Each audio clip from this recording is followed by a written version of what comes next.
We're looking at 6:45 and a half here on the Morning Brew on CNC3 and the CNC3.co.tt as we keep the spotlight in this first hour on the Tobago House of Assembly. On the air with us right now is constitutional attorney Martin George. Good morning to you, Martin George. Welcome to the show. Yeah, hi, good morning to you, Jessamy, and good morning, Trinidad and Tobago, and good morning especially to the people of Tobago.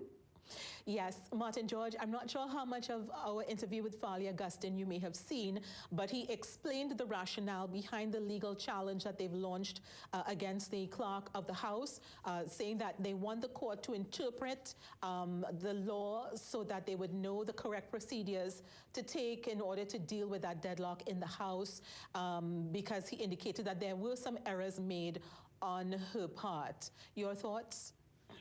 Okay, so the basis and genesis of that action appears to stem from Section 92 of the Standing Orders of the THA Act.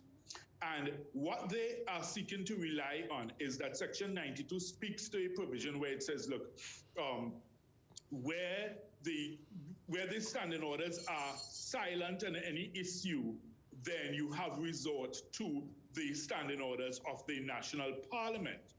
However, when you look at the relevant section, Jessamy, as regards the election of a presiding officer, you recognize that the standing orders themselves are actually far from silent on the issue of the election of a presiding officer.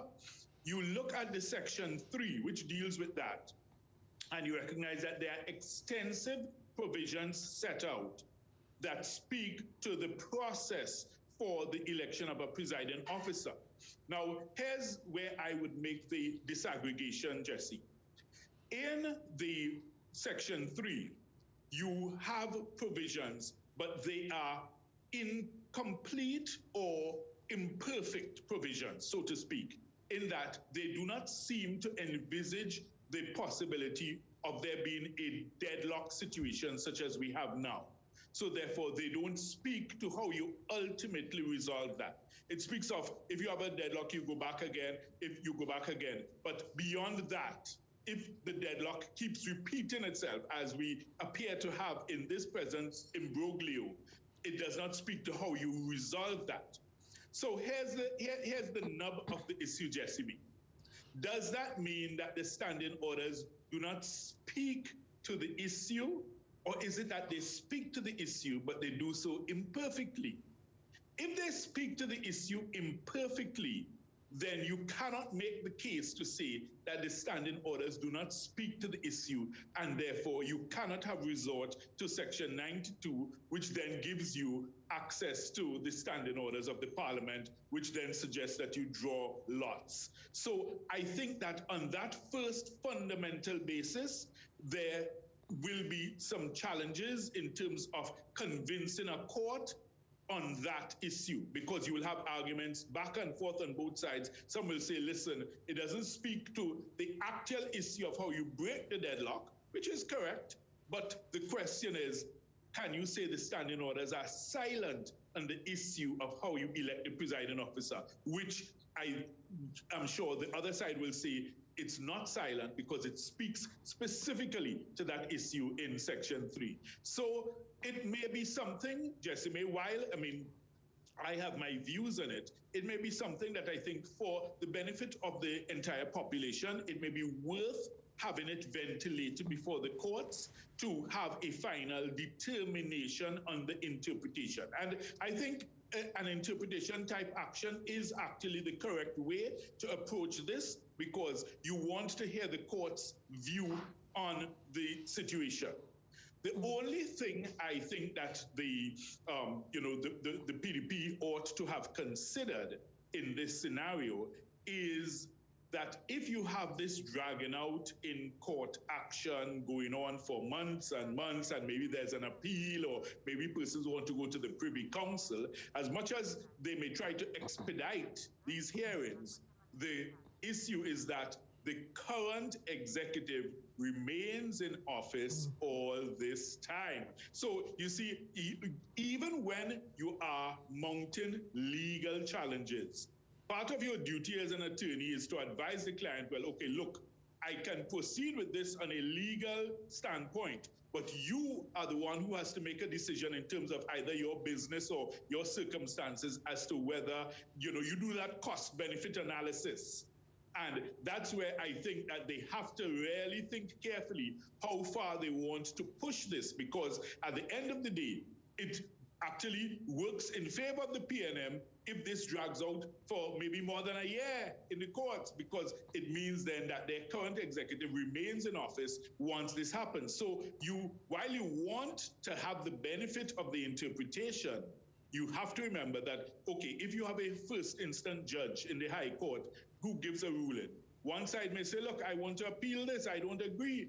And then you have it going up to the Court of Appeal. The Court of Appeal may make a ruling. Somebody may say, well, no, look, I want to go to the Privy Council. You see, so I think there's that. It's a two-edged sword in terms of this legal action. It actually cuts both ways. So the PDP, while I understand their desire to have a legal interpretation for some finality and clarity, the point is the wheels of justice grind slowly, and sometimes they grind not at all.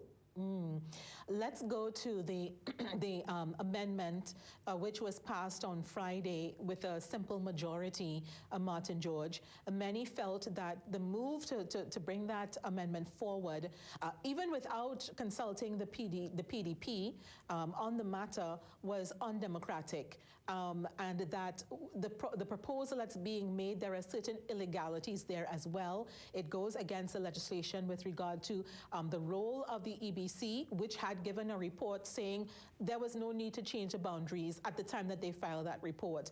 And now they're being asked to do something that they strictly legally can't do. Let's wrestle with that for a moment, shall we? Okay, sure.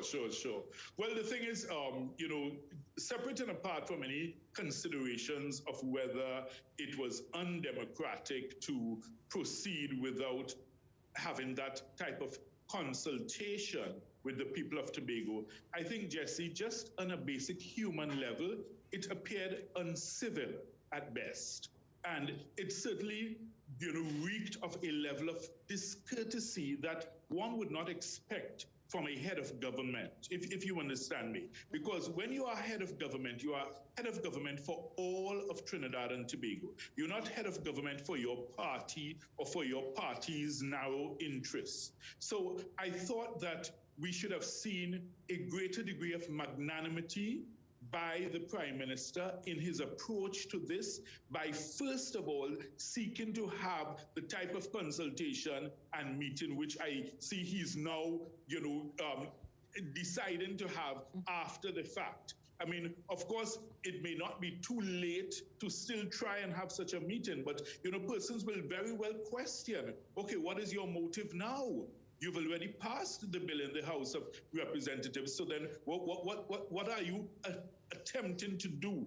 Is it really just really for the purpose of public relations because persons have castigated you for this approach? So, I mean, you have to always be the bigger man in the circumstances. And particularly if you are Prime Minister, you must never go down into the trenches and be slinging mud with others. You have to show that, look, even though I may not have been happy with the results of my party in the election, I'm still the leader, I am still the Prime Minister of all of Trinidad and Tobago, and I will be the one to go with the olive branch and say, listen, Tobagonians, let's have a discussion, let's have some discourse on how we can best find the way forward. So I think, just as I say, just from a human level, we ought to, not be satisfied with the way that was approached. On the other issue, in terms of whether it was democratic or undemocratic in terms of the bill and the simple majority. Now, the provisions which they attempted to change do not appear on the face of them to be provisions which required anything more than a simple majority. However, the question arises as to their choice of 15 seats, as to why would they choose 15 seats. Because if you were looking to resolve it, then you would normally try to go to what would be the nearest prime number. So if you have 12, the nearest prime number would either be you go down to 11 or you go up to 13, you go up by 1. To increase it to 15 raises interesting questions as to whether there is some perceived advantage to be gained by the PNM in terms of this number of seats. And I'll tell you why, Jessime. If one looks at the electoral map of Tobago after the last election, you will notice that in broad swaths, you have the PNM being a West-centric party and the PDP being East-centric. Now, in terms of land mass, the PDP's land mass appears much larger. However, what is really important is the population density. And in the eastern part of Tobago, the population density is very low.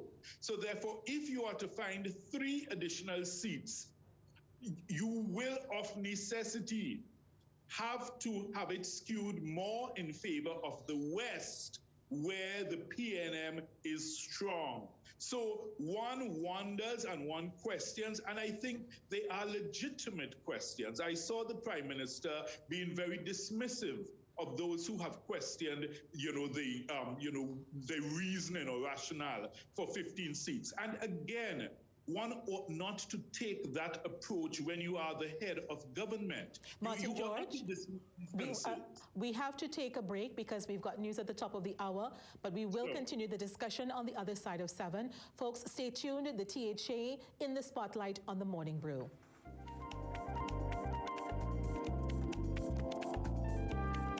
6.5 after 7 is our time as we enter hour number 2 of the Morning Brew for today, Monday, the 22nd of February, 2021. Martin George, a constitutional law expert, is still with us on the line this morning. And Martin George, just before we took in the break as well as the news, we were looking at the THA situation. One of the issues that keeps rearing its head is that call for autonomy, and Falia Gustin keeps proposing this idea of a federal arrangement along the lines of the United Kingdom. But that may require a major constitutional overhaul of the constitution of the country as a whole. Let's look at that for a moment. Well, the thing is, Jessime, I have always told the Tobagonians that they ought to be careful of their relentless pursuit of this idea of autonomy.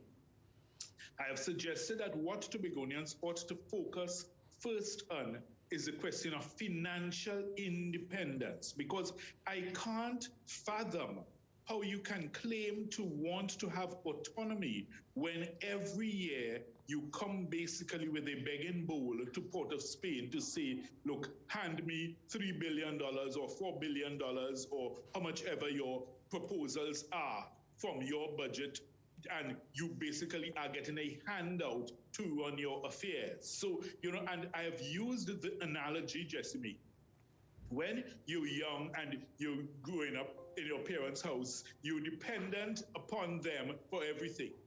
But when you grow and you get older and you become a man, you have a job, you're earning your own money, you then don't have to go and beg your parents for your independence to say, well, can I move out and go and live on my own and pay my rent on my own? No, because you have your financial independence. If you don't have that, then you may be constrained to keep asking for permission. And that is a fundamental flaw that I've always raised in these questions where Tobagonians keep pressing for the issue of they want autonomy, they want autonomy. Hey, fix your finances first. In other words, ensure that you are financially independent. Because what's the purpose of having this autonomy if I control the purse strings? If you recall, there was this case several years ago where we had it was a tussle between two titans, right? There was the issue between then Chief Justice Michael de la Bastide and the Attorney General at the time, Ramesh Lawrence Mirage. And the issue that Chief Justice de la Bastide raised was, listen, how can you say my judiciary is independent if I have to keep coming to you for money, and if you keep controlling how I allocated this money and how I spend it? And that's the fundamental issue that Tobagonians keep missing on this. You know, Jessime, it's almost like, another example I always use, I say, listen, it's like a dog chasing after a car. And this is what Tobagonians have been doing for decades on this issue of their independence and autonomy. When the dog finally catches the car, what is he going to do with it? So you ask yourself, all right, okay, so you're chasing down the idea or the notion of autonomy. But if you don't have your fundamentals in place, in other words, if you do not first fix the basics of your economy and get your financial independence in place, what then are you going to do with the autonomy? You still are going to have to be coming back to Port of Spain every year with your budgetary request, with your begging bowl, saying, sir, can I have some more, please, just as in Oliver Twist. So therefore, you have to think this through carefully. It's like, for instance, okay, Martin George, I'm so sorry, but we're going to have to leave it there. But I'm sure we're going to have another conversation with you again, because this is an unfolding story, and I think this aspect of it needs some more examination, as you've indicated. Thank you so much for your time this morning. You're most welcome, and good morning. Okay, and folks, we're still keeping the spotlight on Tobago under the THA deadlock. We're going to have Diane Haddad, head of the Tobago Chamber within the T&T Chamber of Industry and Commerce, up next.